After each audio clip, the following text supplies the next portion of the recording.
اور اگین اس سے ایک چیز ظاہر ہوتی ہے کہ جو مذاکرات کے دروازے ہیں وہ کبھی بند نہیں ہوتے، اور اس وقت بہت زیادہ کرٹیسائز بھی ہوا نون لیگ کے اوپر کہ ایک طرف تو وہ ووٹ کو عزت دو کے بیانیے کی بات کرتے ہیں، ایک طرف وہ جنرل باجوہ کو ذمہ دار قرار دیتے ہیں جو بھی نون لیگ کے ساتھ ہوا، جو بھی نواز شریف کے ساتھ ہوا، لیکن دوسری طرف وہ اس جو آرمی ایکٹ ہے اس کی ترمیم کی حمایت بھی کر رہے ہیں اور آرمی چیف کی ایکسٹینشن کی بھی حمایت کر رہے ہیں۔ اس میں مقصد بنیادی طور پر یہی تھا کہ آرمی نہیں چاہتی تھی کہ ایون کہ آرمی چیف کی جو ایکسٹینشن ہے وہ کسی طرح سے متنازع، اور تمام جماعتیں جو ہیں متفقہ طور پر اس جو آرمی ایکٹ میں ترمیم کی گئی تھی اس کے حق میں ووٹ دیں۔ ابھی بھی کچھ کم و بیش یہی صورتحال ہے جس کی وجہ سے اس وقت جو بیک چینل جو رابطے ہیں پس پردہ بات چیت ہو رہی ہے کہ آرمی چیف کی تعیناتی جو ہے اس کو متنازع نہ بنایا جائے، لیکن اس کے اندر جو سب سے بڑی رکاوٹ ہے کہ عمران خان صاحب اس کے بدلے کیا چاہ رہے ہیں۔ عمران خان صاحب اس کے بدلے یہ چاہ رہے ہیں کہ وہ یہ حمایت کرنے کے لیے یا اپنا جو لانگ مارچ ہے اس کو شاید کال آف کر دیں، اور جو آرمی چیف کی تعیناتی ہے اس کو متنازع نہیں بنائیں گے اگر جو موجودہ حکومت ہے یا اسٹیبلشمنٹ کا بھی کہیں نہ کہیں کردار ہے وہ عام انتخابات کے لیے کسی تاریخ کا اعلان کر دے۔ اب یہ بہت بڑا ایک سٹیکنگ پوائنٹ ہے کیونکہ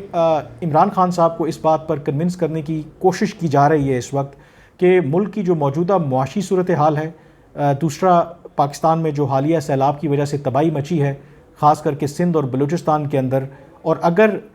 عام انتخابات کا اعلان کر بھی دیا جائے اور قبل از وقت الیکشن کی طرف جایا بھی جائے تو شاید لاجسٹکلی بھی یہ پاسبل ہی نہیں ہے کہ کم از کم سندھ اور بلوچستان میں عام انتخابات کروائے جا سکیں۔ اس کے علاوہ جو سب سے بڑا جو ایشو اس وقت پاکستان کو درپیش ہے وہ معیشت کو سدھارنا ہے، اور جس طریقے کے چیلنجز پاکستان کی معیشت کو اس وقت درپیش ہیں، جو دوسری سائیڈ ہے حکومت اور آف کورس اسٹیبلشمنٹ کے اندر بھی یہ ویو پایا جاتا ہے کہ امیجیٹ الیکشن جو ہیں وہ پاکستان کے مسائل کا حل نہیں ہے، کیونکہ اگر عمران خان سمجھتے ہیں کہ الیکشن کروا لیے جائیں اور اس کے بعد پھر جو پاکستان کی معیشت درست سمت پر چلی جائے گی، اس بات پر جو دوسری سائیڈ ہے کنونس نہیں ہے، کیونکہ ان کے خیال میں جس طرح کے چیلنجز ہیں، اگر جو بیچ میں جو پیریڈ آئے گا، اگر انٹرم گورنمنٹ آتی ہے اور پھر کئی ایسے فیصلے جو انٹرم گورنمنٹ ہے وہ تو نہیں لے پائے گی،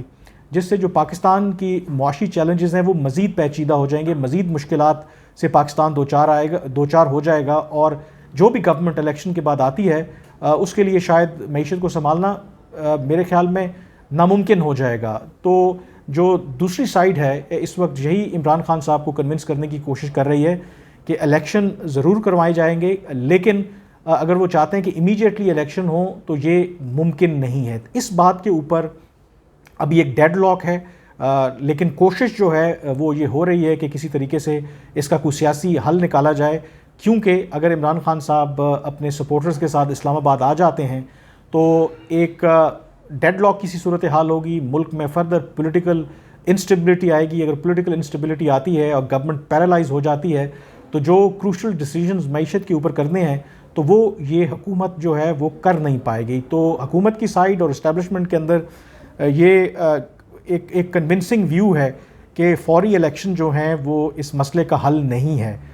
ہاں، اس کے اوپر بات چیت ہو سکتی ہے کہ آگے روڈ میپ کہ جب بھی الیکشن ہو کیسے الیکشن کب ہونے چاہیے، لیکن امیجیٹلی الیکشن کی پاسبلٹی نہیں ہے، اور اس پوائنٹ کے اوپر جو مذاکرات ہیں وہ کہیں نہ کہیں ڈیڈ لاک کا شکار ہیں۔ اور ایک اور خبر بھی آپ کو شاید آپ یہ سمجھتے ہوں گے کہ جس طریقے کی بیان بازی چل رہی ہے، جس طریقے سے حکومت بھی پوری تیاری کر رہی ہے لانگ مارچ کو روکنے کے لیے، تو شاید یہ مذاکرات والی بات کو اتنی ٹھیک نہیں لگتی۔ بالکل ایسا نہیں ہے۔ اس سے پہلے بھی 25 مئی سے پہلے جب عمران خان صاحب لانگ مارچ دینے آ رہے تھے تو اس وقت بھی حکومت کے درمیان، اسٹیبلشمنٹ کے درمیان اور عمران خان کے درمیان مذاکرات ہو رہے تھے۔ اگر آپ کو یاد ہو تو عمران خان صاحب سے درخواست کی گئی تھی کہ وہ اپنا جو لانگ مارچ ہے کچھ دنوں کے لیے ڈیلے کریں، اور انہوں نے کیا بھی، اور اس میں فردر ڈیلے کے لیے بھی ان سے کہا گیا، لیکن انہوں نے وہ بات نہ مانی اور پھر 25 مئی کو وہ اسلام آباد آ گئے، لیکن وہ جو ان کا لانگ مارچ تھا وہ ناکام ہوا، کیونکہ ان کو لگتا تھا کہ شاید ان کے ساتھ کوئی بڑی گیم کی جا رہی ہے۔ اب اس وقت جو ایک اہم شخصیت نے مجھے بتایا کہ جب یہ مذاکرات چل رہے تھے تو ڈیل بالکل ہونے والی تھی، اس میں جو پی ڈی ایم کی حکومت تھی وہ آلریڈی اس بات پر اگری کر گئی تھی کہ وہ نئے انتخابات کی طرف جانے کے لیے تیار ہیں، کیونکہ وہ بھی اس وقت مشکل فیصلے نہیں لینا چاہتے تھے، وہ ڈیلے کر رہے تھے، جو پیٹرولیم کے اوپر سبسڈی تھی اس کو وڈرا نہیں کر رہے تھے۔ نواز شریف صاحب کا بھی خیال تھا کہ ہمیں ایسی صورت میں ضرورت نہیں ہے کہ ہم جو اس گورنمنٹ کو کنٹینیو کریں، بلکہ ایک فریش مینڈیٹ لے کے اور اس کے بعد وہ فیصلے کریں۔ لیکن جو بریک ڈاؤن ہوا وہ تب ہوا کہ جب عمران خان صاحب وہ مذاکرات بیچ میں چھوڑ کے چلے گئے، اور انہوں نے